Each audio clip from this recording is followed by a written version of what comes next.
Welcome to The Decision from Nashville EO, where you will hear the rest of the story after tough decisions were made by entrepreneurs who faced adversity and lived to tell about it.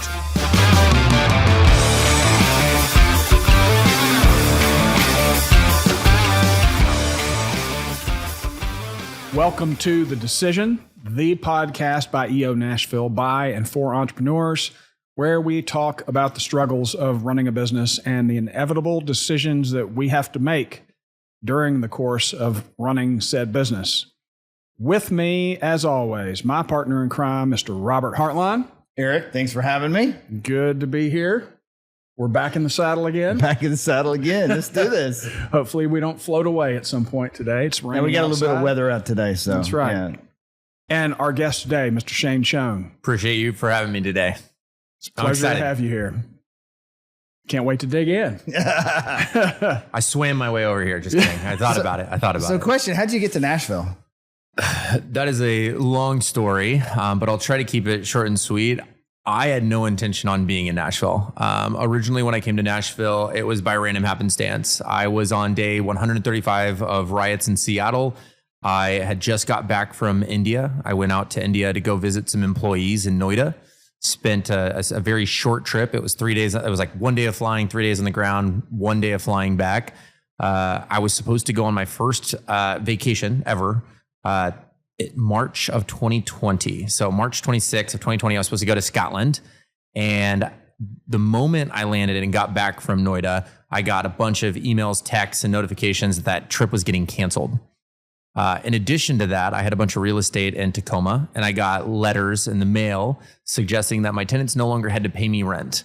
So there was like this giant wave of, you're not going there, we're not paying you, and all of this chaos that was happening in Seattle. And I honestly just needed to get out. So when I found out that my tenants no longer had to pay me rent, I ultimately just put 90-day eviction notices on those homes, and I needed to go get real estate somewhere. And I had no idea where I was going to go get real estate. And so I was looking in markets. I was trying to find a place that had good tenant laws or renter landlord laws. And I was also looking for a place that had a good real estate market.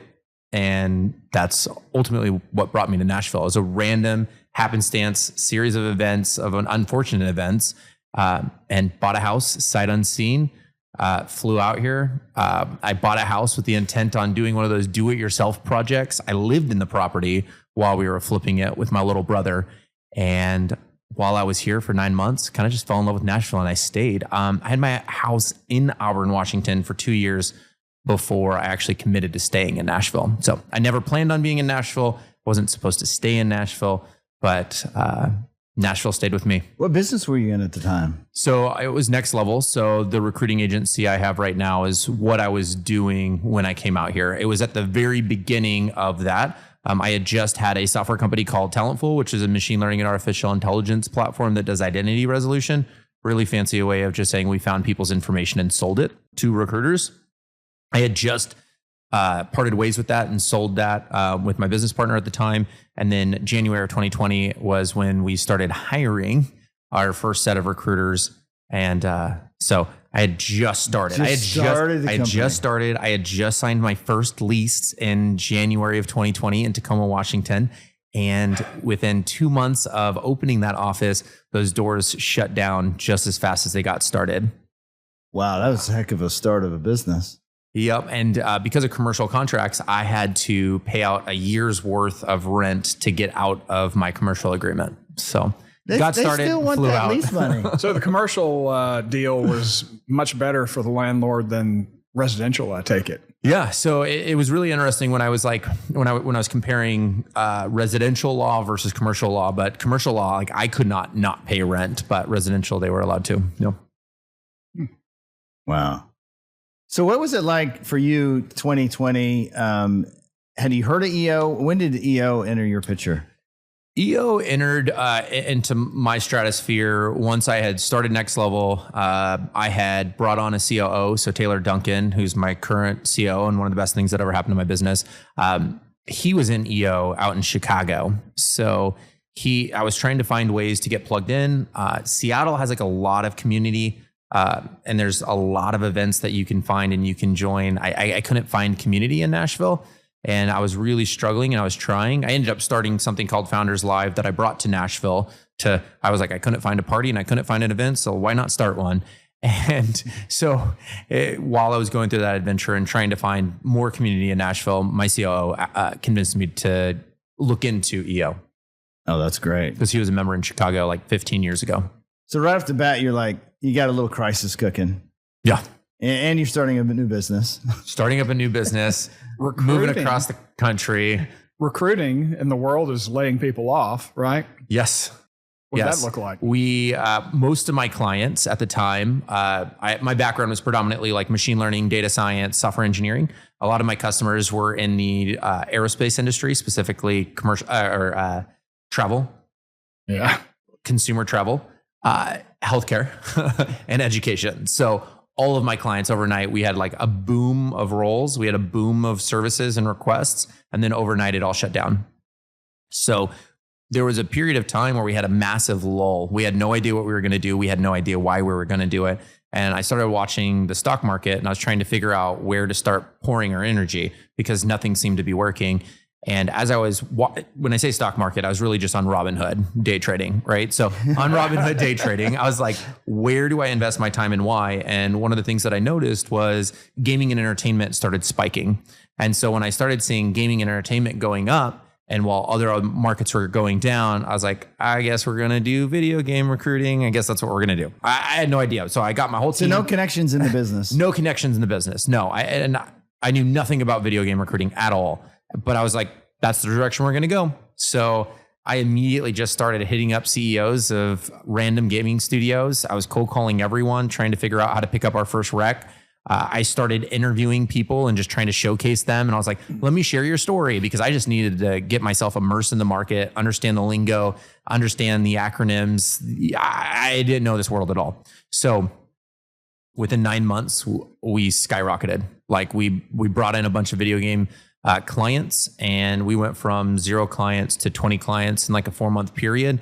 And we just started making it rain. So honestly, during COVID, specifically the video game industry was one of the best things that ever happened to us. And because the demand was so high, investment was going through the roof, VCs were just dumping money into video games. And honestly, we weren't struggling at all. Like it was like a honey hole, like gold mine for us to find. You a gamer? I was growing up. My dog Riku was named after a character in Kingdom Hearts. So there was a version of me at one point where I had an art scholarship, and there was a world where I was like, maybe I'm going to go into video games and do art. And somebody once convinced me that artists don't make money. And I believed that up until I got into the video game recruiting world for a little bit. And I was delivering offers that were like $200,000 plus. And I was like, I feel a little jaded, but it's okay. I made it here eventually. Wow. I can't really comprehend how hard that would be to get into an industry I knew nothing about. And you must be really good at selling. A little bit of that, but I get really obsessed with learning new things. So I'd say more than anything, we've been able to get into a lot of new markets. So we got into video games, we've dove into legal, we've dove into civil. I would say the one thing that I've been able to do when it specifically comes to recruiting is I've been able to go, what is my recruiting process? How do I get into the culture mindset, the people mindset, and like understand people? Like that's what I specialized in, was understanding people. I didn't specialize in a domain. I didn't specialize in gaming. I didn't specialize in legal. I didn't specialize in technology. That's not what I specialized in. I specialized in understanding people and figuring out how to uncover motivations and align that with customer goals more than anything else. The product is the product. The tools are the tools. The skills are the skills. But what really differentiates us versus a lot of our competitors is we focus purely on culture alignment more than anything else. So that's really what we focused on the most. And so you got to practice what you preach there too, because you're out there recruiting someone to join someone else's organization, but you also have to lead by example then. Yeah, for sure. Yeah, but I just get really obsessed with learning new things. Like there's days where I'll spend time just talking to Copilot or ChatGPT because I don't understand what I'm doing at all. And I'll pretend like it's a human. And I'm like, coach me, teach me, help me understand these things. And I just dive into as much research as I can to understand something as fast and as swift as I can. Oh, like on-demand coaching. On-demand coaching for sure. Yeah. So what was a big decision that you were struggling with since beginning your business that you needed some assistance with or help, or maybe something you even took to your EO Forum? Yeah. So I'd say one of the things that was the most challenging for me is when I started Next Level, I had to find kind of your day one employee, right? And what I mean by that is when you're starting from the ground up and you don't have structure, you don't have organization, you have nothing. It takes a certain type of person to be able to survive in that environment. Right. So like if I'm going on an expedition where I've got to cross the ocean and go into a new land, and if I'm like my Lewis and Clark, right, where I have to blaze a new trail, that type of person that's excited about blazing a new trail, encountering Indians for the first time, whatever it might be, like encountering whatever it comes at you, that type of person, they're tackling different dragons than somebody that is in a village that's already been built, a city that's already been built with roadways and signs and everything else. And so that's kind of to come full circle with what I'm trying to say here is my day ones were people that like were really good at slaying dragons with no order, right? There was no structure. They just did it. They grinded. They did what they were told. One of the biggest challenges that I ran into, and where I probably focused a lot of my time over the last 3 years in EO, was trying to understand what that growth rate looked like. So we had people that were really good in this ambiguous environment, but eventually we went from 3 employees to 30 employees in an 18-month period, right? And all of a sudden, when you have 30 people all accessing the same database, all trying to call very similar markets or very similar candidates, and in the sales process, without documentation, without structure, without SOPs, without understanding who's doing what, when they're supposed to do things, how they're supposed to do things, people start to get into car crashes, right? There's no stop sign, but everybody's going 100 miles an hour, and that starts to blow things up. So eventually you have to start putting in roadways. Eventually you have to put in a stop sign. Eventually you have to put in rules and structure and what does it mean to get a driver's license, all of those things, right? Some people are meant for that. Some people are not. So my day ones that were really good at blazing a trail, they didn't survive in the environment and didn't want to be in the environment that needed a lot more order. And so I tried keeping my staff on that ultimately were never going to survive in the environment that we were building. And I really wanted them to, and my heart was like really attached to my day ones. And it was really challenging for me to go, why don't you get that we need order? Why don't you get that we need SOPs? And they were really pushing against us becoming larger. And as we evolved, the organization evolves. And there are going to be some people that will evolve with the organization, and there are people that just won't. And it was really difficult for me to comprehend and understand that. And so what were they saying no to? What were they not accepting the boundaries or rules, or what was it specifically? Yeah. So it could be as simple as there's 50 different clients that we're servicing right now. And for us in the recruiting world, you know, there are recruiting agencies that have what's classified as candidate ownership. And then there are recruiting agencies that have something that's considered job ownership. We happen to be a job ownership approach because our goal is to create raving fans. And so we have one position is attached to one recruiter. So we don't have candidate ownership. And so there was a world where we had, of those 50 customers, 3 of those customers were in similar locations looking for similar roles, where those positions were owned by 3 different recruiters. But all 3 of those recruiters have access to the same database. And all of a sudden, there's, let's call it, one candidate that's good for all 3 of those roles. Well, what do you do? What is the process? Who has ownership of that? Because once you start looking at who has ownership over a potential quote unquote sale, well, money starts getting involved. And the moment money starts getting involved, but there's a pathway for that money to go in multiple different directions that can be earned by 3 different people. Well, people start getting frustrated. People start getting mad at each other. They start getting into like a competitive mindset that's not healthy. And that's where we started struggling, is when we started having a conflict of interest when money starts getting involved. Well, I'm glad we're having this. We've never had a conversation about actual recruiting. And it just occurred to me that there's probably people listening here that are recruiting some key members of their team. What's some tips you could give to someone when it comes to recruiting? What are you calling people that you're finding on LinkedIn or Monster, or where are you finding the people are you calling them directly? Yeah, I'm going to try to answer that question and not avoid what you're asking all at the same time. But I would say one of the things that I've recognized that has been the biggest challenge, especially with startups, is they don't set up what their culture is when they get started, and they don't understand their company values, and they don't interview based off of their company values. And instead, what they might interview based off of is the logo that the person came from, the skill sets that person might have. So I would say, I work with startups, and some of those startups are in their 0 to 1 phase, building greenfield projects, and they are building something from the ground up. And they might get a candidate that applies, and let's say it's software company A gets a resume that comes from Facebook. Well, that Facebook employee has been able to solve really complex challenges. So some people might look at that logo and be like, oh my goodness, this person wants to be with us. Like, I'm ready to go. Let's deliver an offer now.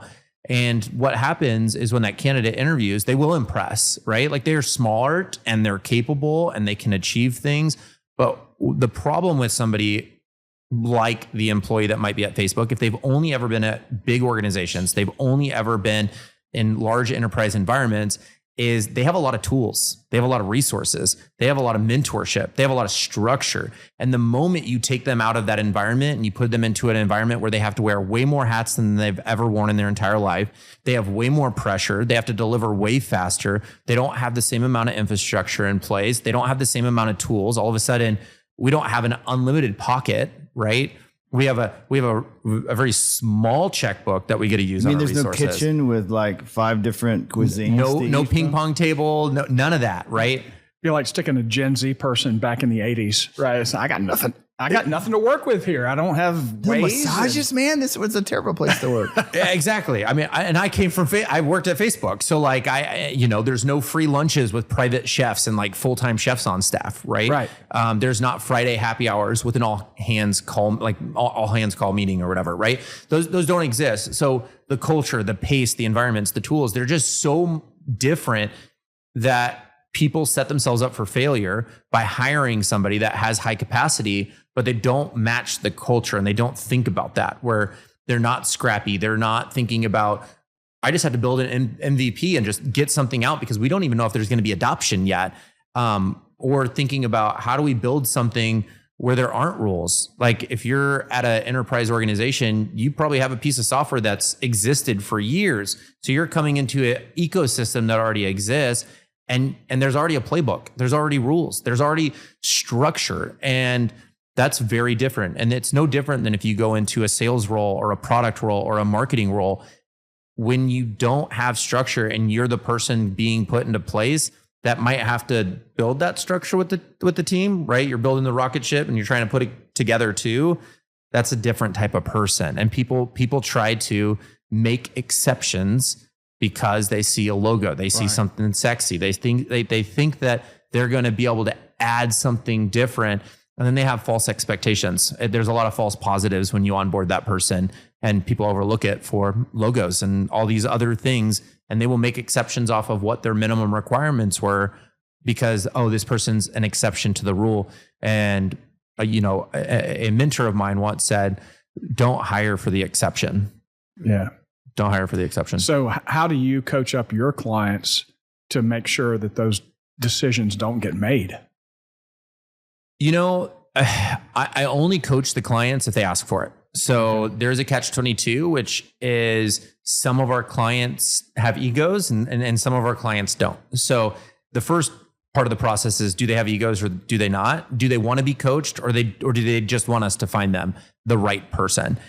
In that particular case, we'll spend time and research to understand all of their existing staff. We'll try to psychoanalyze who's there, where did they come from, and then we'll go do a search based off of that. Sometimes I'm being honest, we'll dismiss what the customer might say to us, because 9 times out of 10, the customer has sort of an idea of what they want, but they don't always. There's a lot of decision makers in the process. Yeah. How often do you run into companies, clients of yours, that have a very well-defined culture that really get that?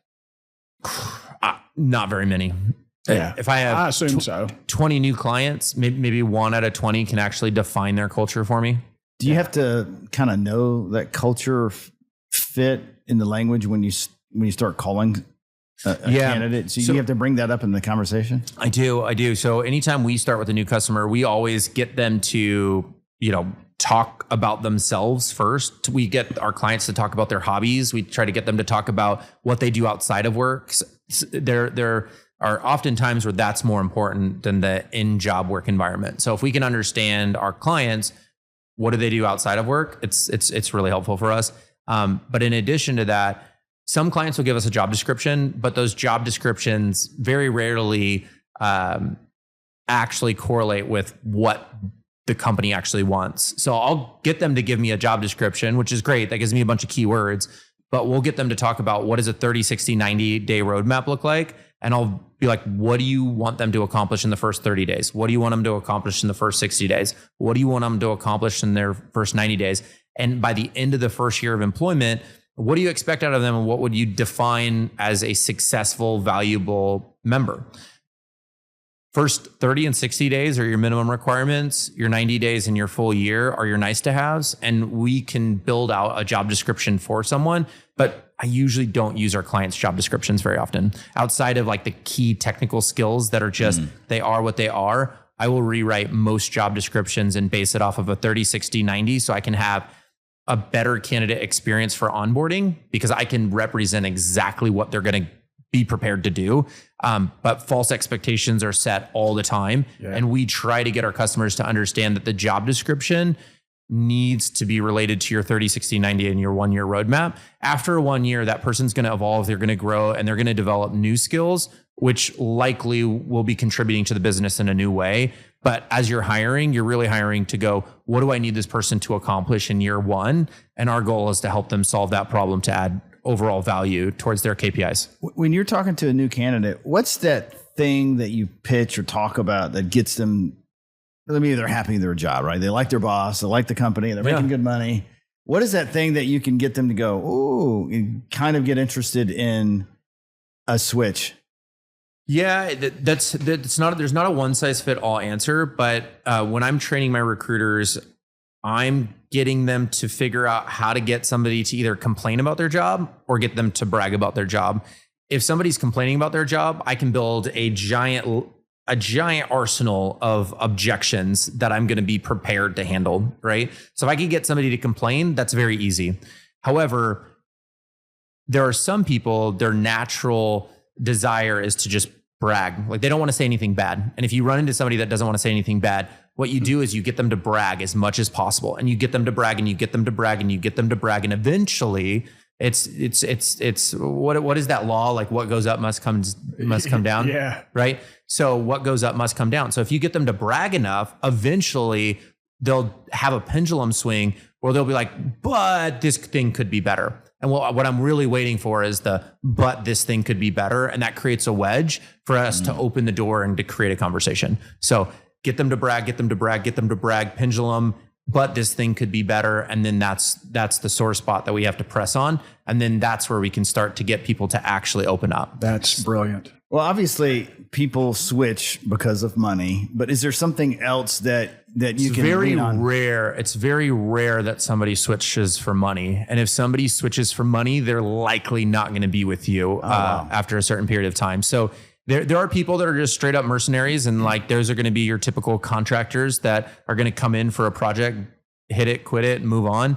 But most people, very rarely do they move for money. Matter of fact, we're recruiting somebody right now in Albuquerque, New Mexico, that commutes 2 hours every single day for his current job, making $210,000 a year. But we have a customer that's 15 minutes away from his home. He's taking a $75,000 pay cut because the number one most important thing in his life right now is he has a 6-year-old child that's getting ready to go into sports and starting to get involved. And he's missed the first 5 years of his kid's life. And he wants to get that back. So he's going to take a $75,000 pay cut so he could spend time with his kids. And us knowing that starts to add a lot of value is knowing that they'll take a pay cut for that. So very rarely is it purely money. And it's really important to, I'd say most recruiters fail when they assume it's money. Money is definitely very rarely the biggest objection that somebody's looking for when they're trying to find a job. What are the next reasons? And I mean, one of them that I hear frequently is that people leave leaders, not jobs. Yeah. Number one reason why somebody is going to leave is because of their direct managing report, which, when I said earlier, one of the best things that I can do when I take an intake call is go, what do you do outside of work? Right? Like we have a client where they said, hey, Shane, I'm not saying that we're a cult, but if somebody doesn't like hunting, fishing, and camping, don't send them to us. Right? Because that's how that manager connects with their staff. And that's what they do outside of work for happy hours and free time, like the events. It's hunting, fishing, and camping. And if they're not into that, then the answer is no. So yeah, being able to connect with your manager, understanding what they do outside of work. So your job is more than just your job, that becomes vitally important. Yeah. Right? Is it a mentor that you can extract information from? Can you grow with this person? Do you see yourself with that group long term? Yeah. How about the work from home versus in-person dilemma that so many of us seem to have these days? Yeah, this is just a huge catch-22 conversation. I have some clients that are all about it, but I would say more so than not, most of my clients are starting a return to office policy or some sort of hybrid policy where they're frustrated with the lack of communication. Even for myself, I have remote staff today. Mm-hmm. And one of the biggest battles that we're challenged with, and we talk about it all the time, is they don't feel connected to the team. They don't feel like they're a part of the culture. They see the competitions and the happy hours and all of the things that we do in person and feel like they're not a part of the team because they don't get to have those outside of office conversations. And it's a benefit that they get to be remote, but it does cause a lot of friction on the team when they don't feel involved. So that's something I'm personally experiencing. And I hear it from customers all the time that they're experiencing the same thing where there's these conversations, your water cooler conversations that ignite really, really cool ideas. And they're like, but I wasn't allowed to be a part of that conversation. That sucks. We don't hear it a lot at our office. We've got people in 6 states, but every year when we have a retreat, it comes up because people are in person and they experience that for a little while. And that we're still trying to figure out how to stay more connected. I wonder what the percentage of employees that think they want to work remote, but actually need to work in the office just for their mental health. I would say there's probably a lot, but it also depends. It depends on if you're a very highly social person or if you're not social at all. Like I do have a team member that's not social at all. And if she were in the office every day, she'd probably go catatonic on us and she's our best recruiter. And so I wouldn't want to do that, but she would love to be working from home near the team. So we could go do those happy hours. We could go do those special events. So if she were remote, but within a 2-hour drive of the core staff, she would want to be in person more often. And we've had that conversation several times. Is there any assessment tool that tells you that this person cannot work remote? This person has to be in an office? Or is there a way to tell? Because some people... I'm going down the rabbit hole of culture index. Like I'm digging deep. I'm digging wide. I'm sleeping and dreaming about culture index right now. So yeah, culture index has been something that I've been massively obsessed with over the last couple of months. And I've been using it as an interview tool internally where I know exactly where people are going to struggle and exactly where people are going to excel. And I'm pushing people's buttons during the interview process to see, can I get them to break and can I get them to be irritated? And what happens when that shows up? So I'm pushing buttons on deliberately and on purpose because I know it's going to be exposed in my business, right? Like it's not a matter of if, it's a matter of when. So when you have personality types that have friction, what we're trying to do is like, okay, well, when conflict arises, how do you handle that? And so we've been trying to figure out how to simulate that in our interview processes to where I'm going to cause conflict and I'm going to see how this person responds. Oh, wow. And it will For one thing, it's the only not personality, but work profile system, any kind of profile system that you can administer before you ever have an interview with the person. Yeah. So a lot of those, you can't do that. It's not legal to do it. It's not EEOC compliant. Right. Oh, I did not know that. Yeah. The other thing is you can have that information in front of you and it'll tell you whether they're social or not social, or whether they're they need autonomy or not. And you can ask them questions around those things. And by the way, if you are an EO member, we do have an SAP Culture Index that will come and talk to your forum. John came out yesterday and talked to our forum and taught us a ton on how our forum dynamics work. And they did some reviews of my employees. So it was great. So fantastic. But back to you. Yes. John's also coming to my Catalyst forum. So I mentor a Catalyst forum right now, and he's coming in to do Culture Index with them. Yeah, that's great. So question, what is the biggest decision you've struggled with in the business since you started, where you maybe brought a big challenge to your forum for assistance? Yeah, I started bringing that up a little bit earlier, right? Which was my day one employees versus where I'm at now. And where I'm at now is I'm in a place where like structure is the number one thing. Making sure that our people are accountable to our values is the number one thing. When I talked about, hiring for exception, hiring that Facebook employee, right? I would say some of my day ones, some of the people that were with me 2020, 2021, 2022, they were exceptional. They were fantastic, right? We had a guy on our team that before working for us was a professional basketball player. I had somebody that was, worked for the FBI and was a sniper for the U.S. military for a number of years. And they were fantastic. They crushed it, right? However, the problem that I had eventually was these are individual contributors that are individual players, right? So I don't know. Have you guys ever watched Ted Lasso? Oh yeah. Okay. So one of the things that really stuck out to me is I had a bunch of Jamie Tarts on my team. Yeah. Where they were really good at scoring goals. But they didn't want to play in a team environment. They wanted to play in their environment, and they wanted to play in the environment that allowed them to score the most amount of goals as possible, but they didn't want to actually play the field with the rest of the team. And so over time, using something like a culture index, am obsessed with building teams the right way to make sure that the team integrates really, really well. I'd say that, one of the things that I fell in love with specifically in Nashville, and something that's kind of been on my heart and my head, is when I lived in Seattle, there was no social integration. People kind of fell into their own stereotypes, did their own thing. Coming out to Nashville, there's been a lot of social integration. And so that was top of mind for me for a long time, which is like how, why, where, right?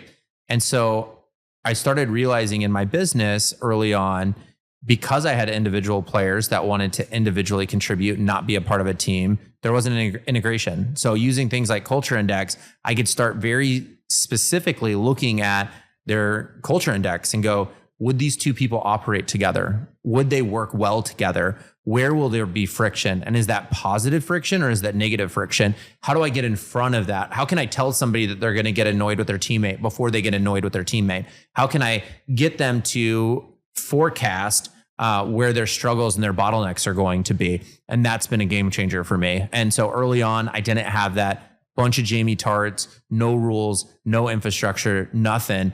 And then now so Chris Gay over at Vitality Living was working with Sumit over at Culture Index and was bragging about it. Yeah. Heard all of my problems in forum, and eventually I committed and I was like, all right, I guess I struggled enough with my team having a lot of conflict and friction. I guess one thing that I didn't bring up was, we were doing really well in the video game industry until we weren't. So last year, Q3, the video game industry more or less shut down. Embracer Group made this declaration that all of their studios had to terminate 20% of their staff. And they also made a personal declaration that 20% of their portfolio groups were going to get shut down. So now we're in a world where the gaming industry has some of the best unemployed, people that have never been touched in 10, 15 years that were perfectly happy in their jobs. And now they're on the market. So I had a group of recruiters. We got up to about 30 employees that were all day, every day, looking at game trailers, looking at art, looking at characters, dragons, creatures, right? And overnight, when that happened, we had to make a really big shift in our business. And we had to do the same thing, which is what industries are going up? Where is their demand? And for us, one of the things that I realized, especially in the gaming industry, is our service does really well when unemployment is really low. So when there are more jobs available than there are people, my service becomes very valuable. But when the market is oversaturated with unbelievable, fantastic talent like it is today in the gaming industry, our services are rendered useless. So I did the same research that I did when we got into the video game industry, and I realized legal and civil was at a boom, and it was at a massive boom. So imagine staff that is looking at art all day, almost being art curators and they're movie critics at this point, right? Yeah. And I say, hey, you guys are going to start recruiting and sourcing for law firms and civil engineers. I had a riot on my hands for about 9 months. It sucked. So conflict did not happen, not in a healthy way. If you could do that again, what would you do differently about those team members? You know, I don't want to be harsh, but I think that a lot of entrepreneurs learn very quickly that you know who's going to get into the trenches and fight with you. And then you know very quickly which ones are going to be the ones that are going to fight against you. I knew exactly who needed to leave, but I loved my team. I loved the people I worked with, and I didn't have the heart to let them go. So instead, I allowed them to stay with me until they made the decision to exit the business. And that was a very big mistake on both sides. So I think that the kindest thing that I could have done would have been to honestly cut ties earlier, knowing that they were going to fight against the business rather than with the business. And I think the business would have been in a healthier position had we made that decision sooner, because our business, since needing to cut ties, I mean, I had to let go 3 of my best team members. They were our highest performers, but they were going against the grain of where the business needed to go. And I had to make that decision. And since making that decision, my business has never been healthier. Oh, wow. So change of direction. We were both in Puerto Rico for the Moderator Summit. Yeah. What was a takeaway that another moderator could hear, something you learned through that training that would be helpful for someone running a forum? Yeah, I think the biggest thing that I heard is that there are a lot of forums that start to run stagnant. There are a lot of teams that have conflict or don't have conflict. And it was interesting. Like, have you ever seen Couples Retreat? No. With Vince Vaughn? Yeah. Okay. I have Couples Retreat, there's like 4 different kind of character traits of relationships. And the entire time I was at that retreat, I was just thinking, honestly, and while I was in Puerto Rico, I was just thinking of Couples Retreat the entire time, where there was like these forums that felt like they were the best thing ever, right? And then there were broken ones and, divorced ones and remarried ones, and they had been in multiple forums, and it was really interesting just to see the perspective. But I think one of the biggest takeaways that I had is everyone has a different experience in forum, and the forums that felt like were the strongest were the ones that treated forum like a business, where they realized that the more they put into it, the more they were going to get out of it. And unless they showed up, they weren't going to really receive value. And that was of everything that was said. There was like small little nuggets, small little training, small little pieces of advice. There's new tools. I think there's so many tools. There's an unbelievable amount of tools. But I think the biggest takeaway from everything that I heard across everyone was whatever you put into it is exactly what you're going to get out of it. And if your heart's not in it, you need to figure out why, and you need to dig deep and understand why. Yeah. We just had our forum retreat, went to Portugal. And the 5 of the original members have been together for 16 years, and we're pretty healthy. And we made a commitment to get even tighter on following the rules, making sure that everybody's on time with giving updates. We're going to follow the damn rules, which fixes a lot of problems. Make a commitment to having a healthy parking lot. Just those are the things that I've heard over the years that break forums up.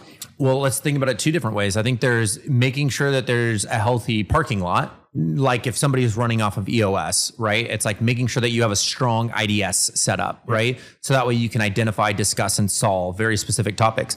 I also think that forums in a lot of ways, and I'm trying to figure this out, and I brought this up in a discussion, which is forums should have KPIs. When you're showing up, you should have KPIs. Like, how are you measuring your success individually? And how are you showing up with success with each other? And how do you have a set of accountability? And I truly came away with this thought in my head, and it hasn't been implemented. This is just something I've been sitting on, dreaming on, and praying on a little bit, which is I believe that forums should have a set of KPIs. Like, we should be able to measure and define what does success mean when I show up and will walk away, especially if we're showing up and committing 4 hours a month. Yeah, there should be some growth that you can see, like with everyone. There should be tangible. Movement. There should be movement. Yeah, it should be tangible. Marketing and everything else. Every part of our business, as a business owner, has a KPI.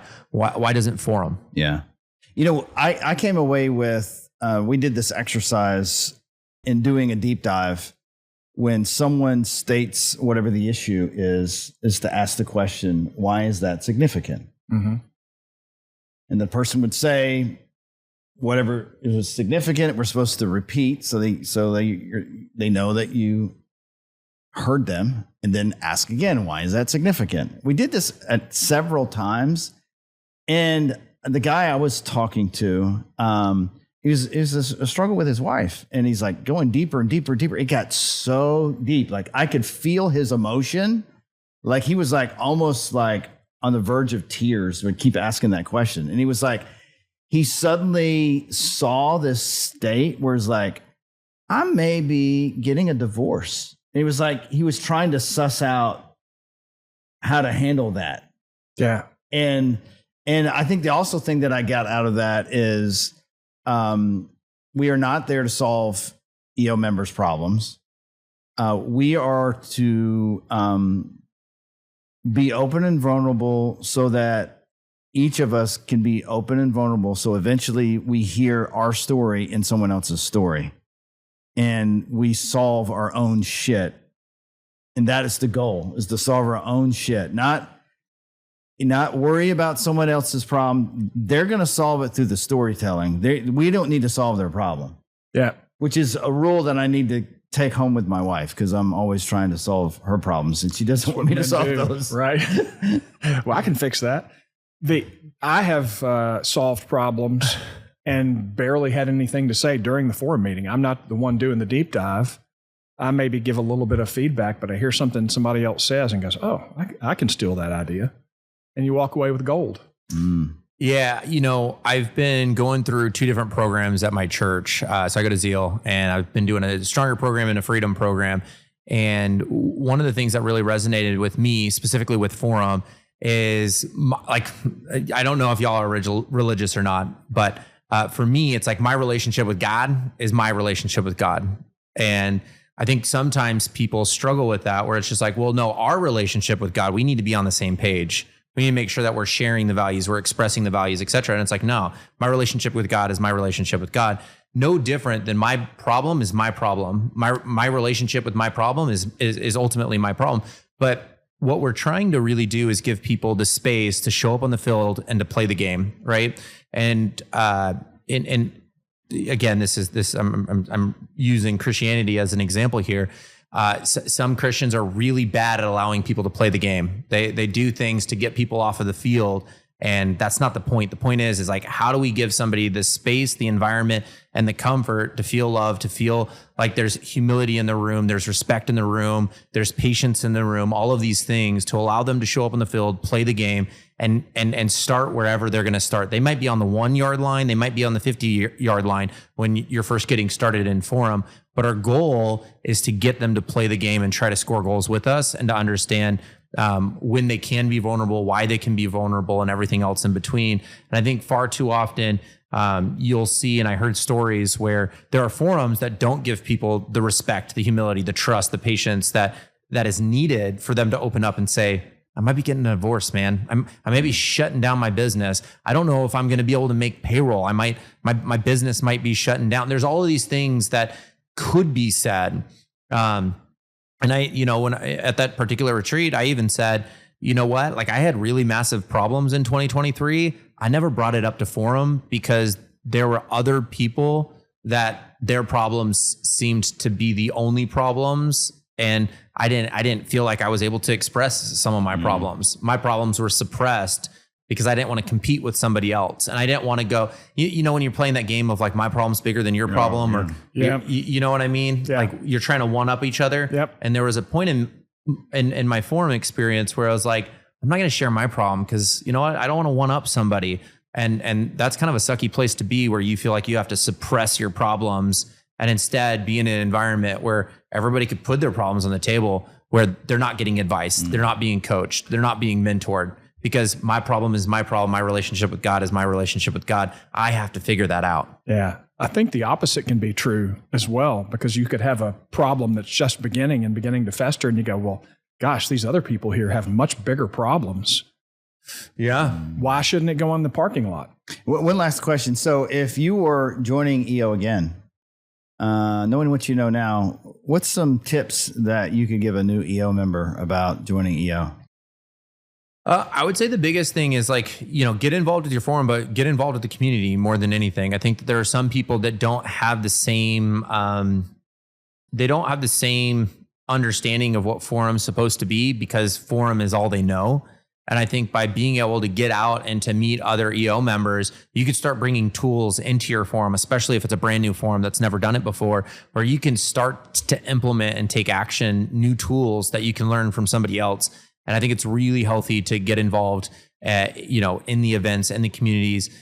And I think some people, they just don't do that. But more than anything, I would say the earlier you can be honest with yourself and everybody in your forum, the better off you're going to be. So if you can kind of take off your armor, right? So we're CEOs and we have armor on all day, every day with our employees. Like if you could take that armor off as fast as possible and just get into the deep stuff, the better off you're going to be.